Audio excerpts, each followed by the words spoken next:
आणि मग पुढे कोणी गेला? हा सवाल मी तुमच्या समोर विचारायला आलोय. 2025 साल आहे. डॉक्टर बाबासाहेब आंबेडकरांना सुद्धा हा प्रश्न विचारला होता. हे आरक्षण सुखासुखी तुम्हाला मिळालं नाही. बाबासाहेबांना सुद्धा विरोध केला इथल्या व्यवस्थेनं. अगदी इस्कटूनच सांगतो, 1-2 मिनिटं आहेत ना. बाबासाहेबांना त्या संसद सभेसमोर प्रश्न विचारला, बाबासाहेब गावातल्या दीनदलिताला तुम्ही आरक्षण दिलं, ज्याच्या बाबतीत स्पृश्यता पाळली गेली. डोंगरामध्ये राहणाऱ्या आदिवासीला तुम्ही आरक्षण दिलं, आम्ही मान्य केलं. पण गावातल्या धनगराला, गावातल्या माळ्याला, गावातल्या वंजाऱ्याला, गावातल्या बेरड रामुशीला त्यांना काय आरक्षण देताय बाबासाहेब तुम्ही? त्यावेळी बाबासाहेब म्हणले, दलितांना आरक्षण दिलं ज्यांच्या बाबतीत स्पृश्यता पाळली मी कायद्यानं दिलंय. आदिवासींना आरक्षण दिलं कारण ते डोंगरात राहिलेत, जंगलात राहिलेत, त्यांना मी आरक्षण कायद्यानं दिलंय. पण डोंगराच्या कुशीला काबाड कष्ट करणारा, मेंढपाळीचा व्यवसाय करणारा, डोंगराच्या कुशीला राहणारा बेरड रामोशी, कंजार भाट, लमाण तांड्यावरनं राहणारा लमाण बंजारा, या माणसांना सुद्धा मला शिक्षणाच्या प्रक्रियेत आणायचंय, मान सन्मानानं वागवायचंय, इज्जतीनं जगवायचंय, म्हणून मी यांना आरक्षण देतोय. पण ते आरक्षण दुर्दैवानं इथल्या राज्यकर्त्या लोकांनी झुंडशाहीच्या जोरावर, दादागिरीच्या जोरावर, कारण ह्यांचे आमदार जास्त आहेत, खासदार जास्त आहेत, मंत्री जास्त आहेत, मुख्यमंत्री आजीमाजी जास्त आहेत, म्हणून या माणसांनी या राजकारणाच्या जोरावरती, दादागिरीच्या जोरावरती राजसत्तेमध्ये हे बसलेले आहेत. म्हणून याच्या विरोधामध्ये एकही आमदार बोलायला तयार नाही, एकही खासदार बोलायला तयार नाही, एकही मंत्री बोलायला तयार नाही. ओबीसीचं आरक्षण टिकलं पाहिजे की नाही टिकलं पाहिजे? लेकरा बाळाचं भवितव्य टिकलं पाहिजे की नाही टिकलं पाहिजे? बघा बाबा, आता तुम्ही काहीच बोलत नाही. तुम्हाला कळतंय म्हणून मला कळलं ना, आणि नाही कळत म्हणून मी कळलं ना. टिकलं पाहिजे की नाही? हा आपला जमिनीशी समांतर पाल, आपलं पाल आहे भटक्यांचं. तुम्ही कुठल्या तालुक्यात येता? गेवराईमध्ये येता की नाही? काय तुमच्या वाट्याला आलं? एक सांगतो बरं का, एक उदाहरण सांगतो जुन्या काळातलं. काही वृद्ध माणसं इथं बसलेले. आता येताना डीजे लावला होता. काय गाणं लावलं होतं काही म्हणून दाखवत नाही. भारी गाणं लावलेलं होतं ना. तो खडा लावलं होतं की नाही? गावात तुम्हाला कोण नडायला येईल का? अरे या गावात आलो तर मी बांड पोरं बघितली, जय मल्हार पिवळा ध्वज बघितला. कुणाची टॅप आहे आमच्या आडवं जायची? बरोबर आहे का चुकीचं आहे? अशी गावाच्या गावं तुमचे, तालुक्याच्या तालुके तुमचे, गावगाड्यामध्ये 18 पगड जातीची लोकसंख्या तुमची आहे. तुम्ही जातीमध्ये विभागले गेलाय. तुमच्यामध्ये कधी एकी होऊ दिलेली नाही. बाबासाहेबांनी सांगितलं होतं ओबीसी म्हणून एक व्हा, एससी म्हणून एक व्हा, एसटी म्हणून एक व्हा. पण परिस्थिती अशी झाली की तुम्ही आम्ही जातीमध्ये विभागले गेलो. काय झालं तुमचं आमचं? जातीमध्ये विभागलो गेलो. शेकटा गावामध्ये आलो, हे सगळं वातावरण बघितलं. मुंडे साहेब, मला असं वाटलं अरे काय गरज आहे राव आपल्याला या गोष्टींची? खरंच गरज नाही. बलदंड शरीर एसटीचे तरुण, हजारो तरुण गावागावात. आता तिथं कुठल्या फाट्यावर? शिंगरवाडी फाट्यावर सभा झाली. खरंच काही गरज वाटत नाही. पण मी जबाबदारीने बोलतोय, महाराष्ट्राच्या मंत्रिमंडळाची यादी ज्यावेळी आपण काढतो, त्या यादीमध्ये एकही कोळेकर, एकही हाके, एकही वाघमोडे दिसत नाही सर. देशाला स्वातंत्र्य मिळून 75-80 वर्ष पूर्ण झाले. त्या देशाच्या संसदेमध्ये तुमचा एकही खासदार जाऊ शकत नाही. तुम्ही सुधारलाय? तुम्हाला आरक्षणाची गरज नाही?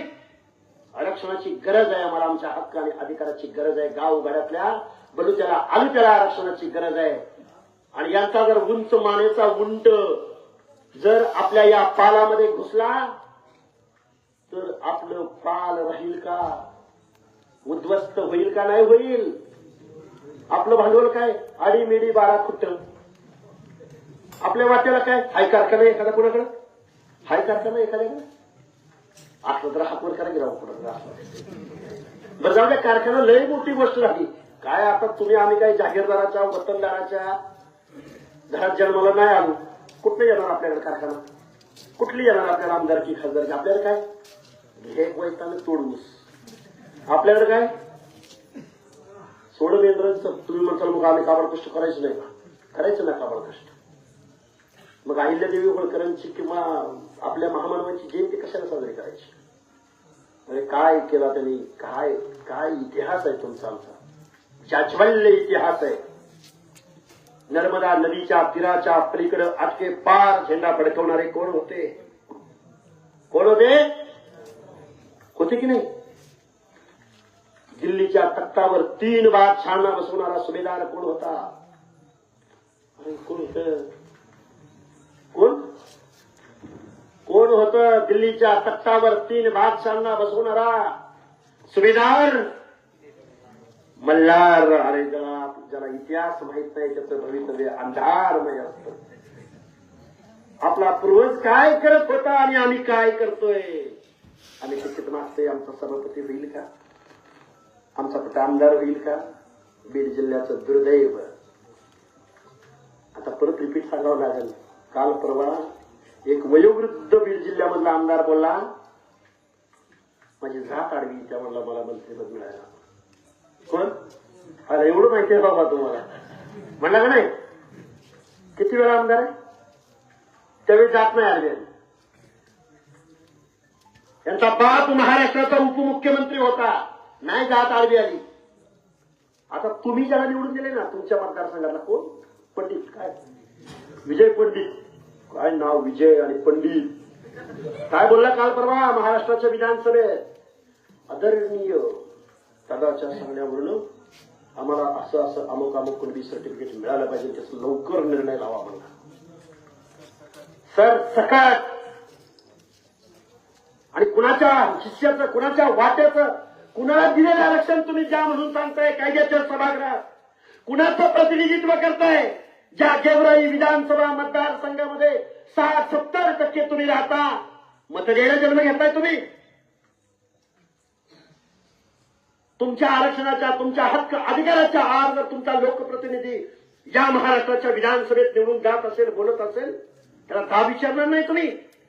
कशाला होळकरांची जयंती साजरी करायची. तुम्ही आम्ही गावगाड्यामध्ये लोकसंख्येनं 70-60 हजार असू, 60,000 मतदारांनी जर ठरवलं तर याला घरात बसवायची दानव ताकद तुमच्यामध्ये आहे. लोळा गोळा होऊन पडलेल्या, काबाड कष्ट करणाऱ्या, रोज शेतीमध्ये आपलं घर भलं, आपला संसार भला, नेकीनं डोळ्यासमोर चालणाऱ्या कष्टकरी माणसांना त्यांच्या मनातला स्वाभिमान निर्माण करावा लागेल. बाबासाहेबांनी सांगितलेलं होतं तुम्हाला राज्यकर्ती जमात बनायचंय. आम्ही बनलो तिकीट मागणारी, भीक मागणारी, आरक्षण मागणारी, बजेट मागणारी, रस्ता मागणारी जमात बनलो तुम्ही. आम्ही हे प्रबोधन आहे, प्रबोधन. तुम्ही गेल्या कित्येक दिवसापासून तुम्ही आपला देश, देव, धर्म, आपली संस्कृती म्हणून या पारायणामध्ये तुम्ही अनेक हरिभक्त परायण कीर्तनकारांची कीर्तनं ऐकत असाल. हजारो वर्षाची परंपरा या देशामध्ये आहे. आता तर तुमच्या कीर्तनचं मला वाटतं 40-50 कीर्तन आहे या गावातलं, 49. कधी आमच्या माणसाने इथल्या व्यवस्थेच्या विरुद्ध बंड केलं का, गावगाड्यातल्या माणसांनी? कधी भलतं सलतं वाईट आमच्या माणसांनी कधी इथल्या देश, देव, धर्माच्या विरोधामध्ये बोलले का? कधी व्यवस्था चॅलेंज केले का? नाही. गपगुमाने कष्ट करावं, गपगुमाने आपला संसार चालवावा. आणि तुमच्या वाट्याला काय आलं, तुमचं आरक्षण आज संपलंय. तुम्ही जागं होणार का नाही? वडी गोदरीमध्ये उपोषण केलं, गावातली तरुण पोरं तिथं आली. आज एखाद्या चॅनलवरती बोललो, बाहेर दिली, सभा झाल्या. गेल्या 8 दिवसापासून घराच्या बाहेर आहे. अनेक तालुके, अनेक जिल्हे, गावगाड्यातल्या ओबीसीला, भटक्या विमुक्त जाती जमातीच्या लोकांना जागं करण्याचं काम करतोय. स्वर्गीय गोपीनाथराव मुंडे नावाचा माणूस जन्माला आला नसता तर तुम्हाला आम्हाला काय भेटलं असतं? बाबासाहेब आंबेडकर नावाचा महामानव जर इथं जन्माला आला नसता तर तुम्हाला हक्क आणि अधिकार भेटले असते का? गावगाड्यातल्या ऊसतोडी मजुरीचं काम करणाऱ्या माणसाला लाख मोलाच्या मताचा अधिकार भेटला असता का? भेटला असता? गडीवरून, वाड्यावरून फरमान सुटला असतं. कोण आहे रे ते? नायकाचं घरे घरे त्याला घेरे बोलवून इकडं कोण आहे रे? लय माजून करे. आजही तीच भाषा बोलतात आणि तुम्ही ते निमूटपणाने सहन करताय. हे लोकशाहीला अपेक्षित नव्हतं, हे फुले शाहू आंबेडकरांना अपेक्षित नव्हतं. तुम्ही जागं झालं पाहिजे, स्वाभिमानानं जगलं पाहिजे. ही लोकशाही आहे. इथं आता काट्या कुराड्याची लढाई चालत नाही, तर इथं मतदानाची लढाई चालते. राजापूर्वी राजा राणीच्या पोटी जन्माला यायचा, राजा आता मतपेटीतनं जन्माला येतोय. ते मत, स्वाभिमानाचं मत आपल्या माणसाला तुम्हाला देता आलं पाहिजे. नकटा असू द्या, वखटा असू द्या, चपटा असू द्या, थोडासा सावळा असू द्या, जाऊ दे ना तुमचा प्रतिनिधी कायद्याच्या सभागृहामध्ये. बोला ना तुमच्यावर आलं, त्याला तुम्ही खुपला, रडला, तुमच्या व्यथा वेदना त्याला थोड्या तर कळतील का नाही कळतील? जायला पाहिजे का नाही आपला माणूस?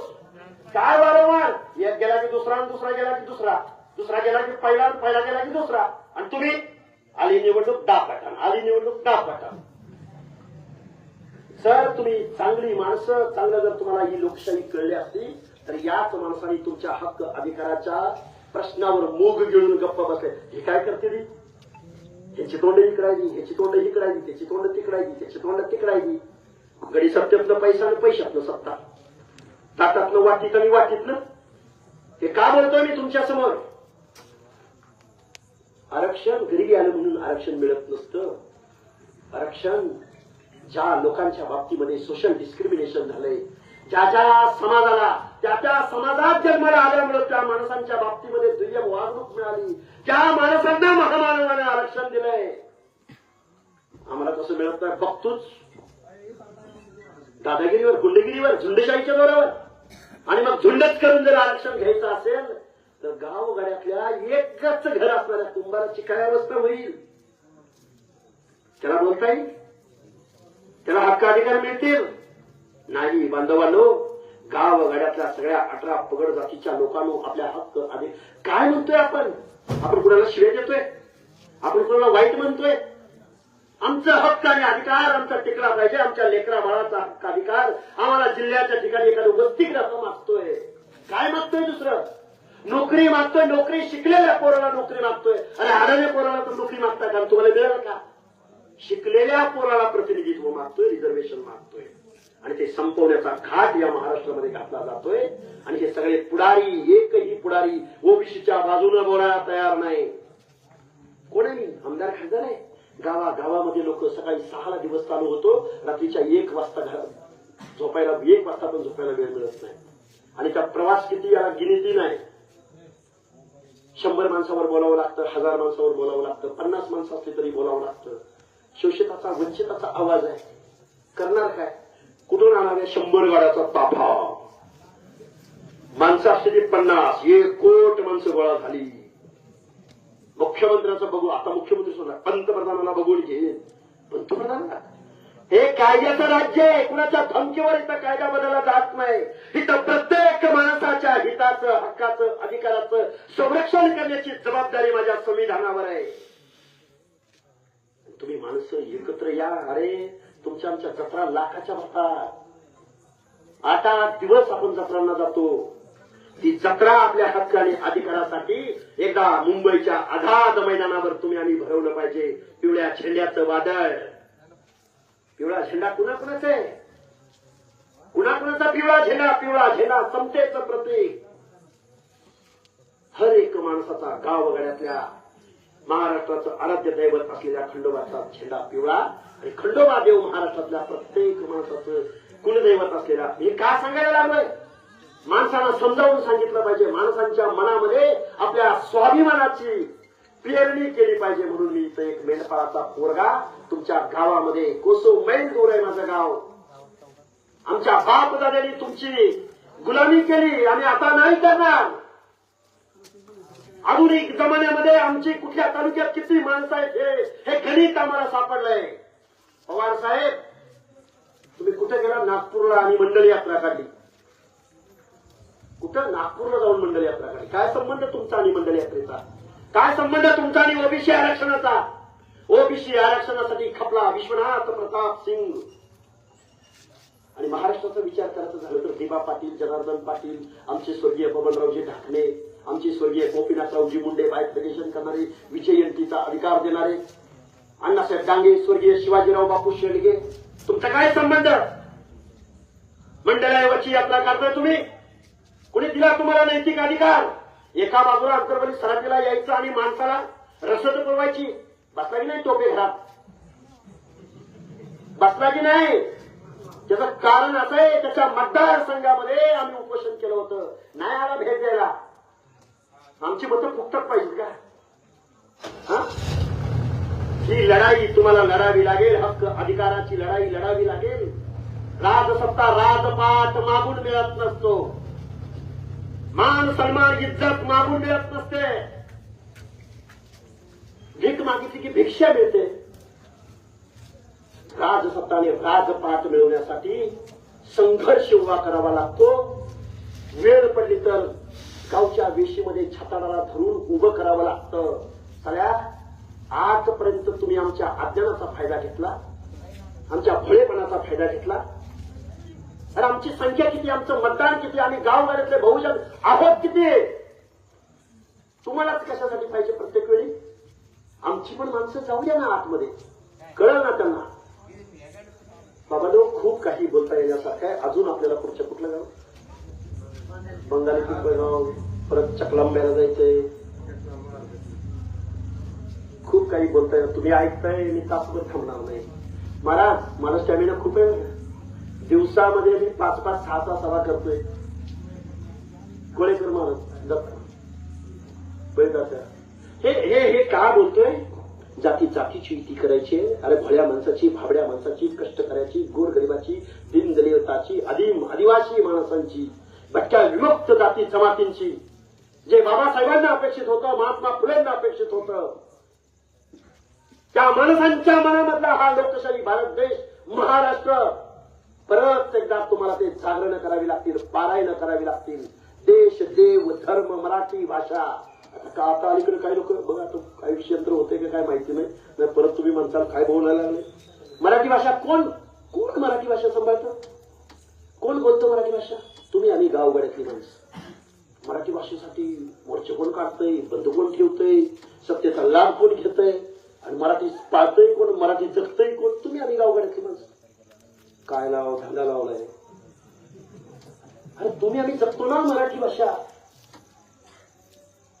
दिल्लीमध्ये 26 जानेवारीची परेड असते. महाराष्ट्राची संस्कृती म्हटलं की काय जातं तिथं परेडला? आता कोण पोरं आहेत का नाही शिकलेली? काय जातं परेडला? गजी जातात, गजी, धनगराची गजी. महाराष्ट्राची संस्कृती म्हणलं की कपाळ भरून भंडारा लिहिलेला तुमचं मस्तक. धुळबा, खंडोबा, बिरोबा. लोकदैवत कुणाची? आदिम संस्कृती कुणाची? जगतो कोण इथली संस्कृती? यांना काय पडलंय संस्कृतीचं? आम्ही जगतो संस्कृती. महाराष्ट्र म्हणजे आम्ही आहोत. फडणवीस साहेब, पवार साहेब, चव्हाण साहेब, नेते मंडळी, महाराष्ट्र म्हणजे त्यांच्या बापाची जागीर आहे. महाराष्ट्र म्हणजे गावगाड्यातल्या 18 पगड जातींचा महाराष्ट्र आहे. महाराष्ट्रच बघायचा असेल, महाराष्ट्राची संस्कृती बघायची असेल, पोहरादेवीला जावा. महाराष्ट्राची संस्कृती बघायची, माळेगावच्या, जेजुरीच्या खंडोबाला जावा, आरेवाडीच्या बिरोबाला जावा. महाराष्ट्राची संस्कृती बघायची, भगवानगडावरती दसऱ्याच्या मेळाव्याला जावा. तुम्हाला महाराष्ट्र काय ते कळेल. गावगाड्यातल्या दीन दलिताचं पोरग ज्या गळ्यामध्ये गाणं म्हणतं,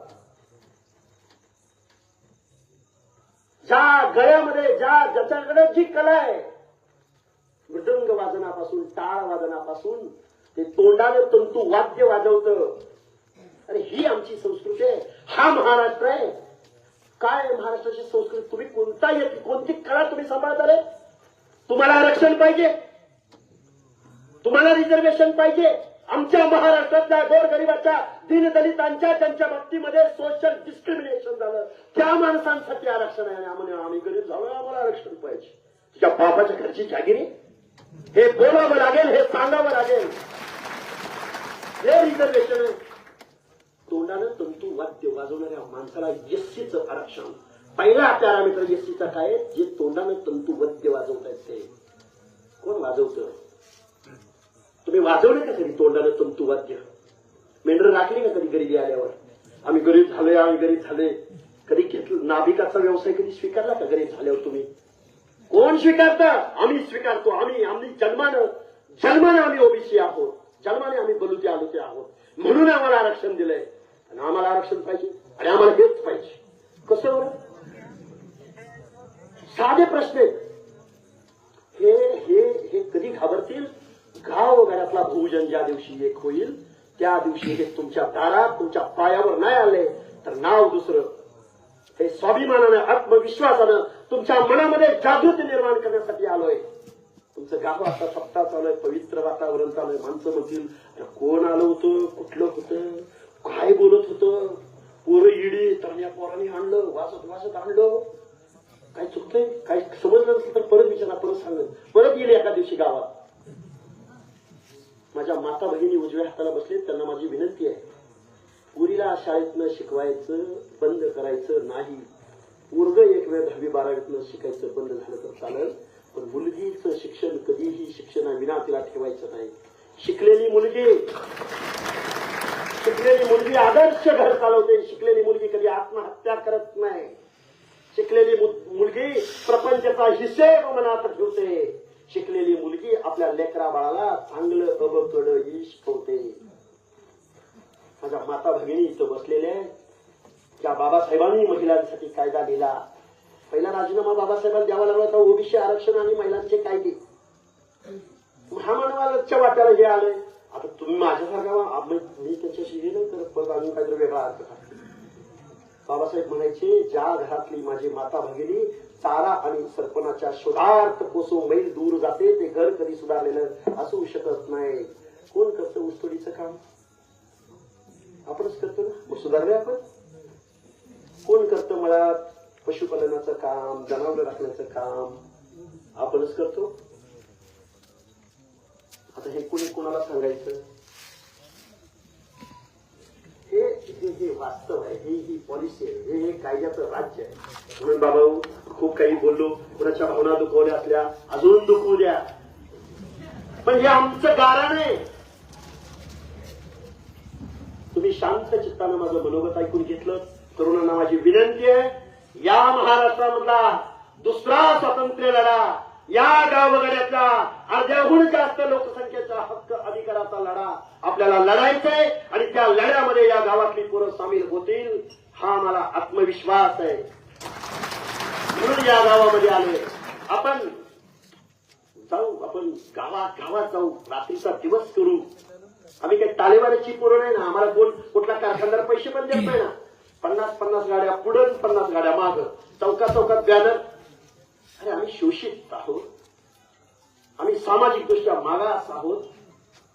आमची लढाई हातात असेल त्या साधनानिशी आम्ही लढत जाऊ, रात्रीचा दिवस करू, पण इथल्या राज्यकर्त्यांना त्याची जागा धागू.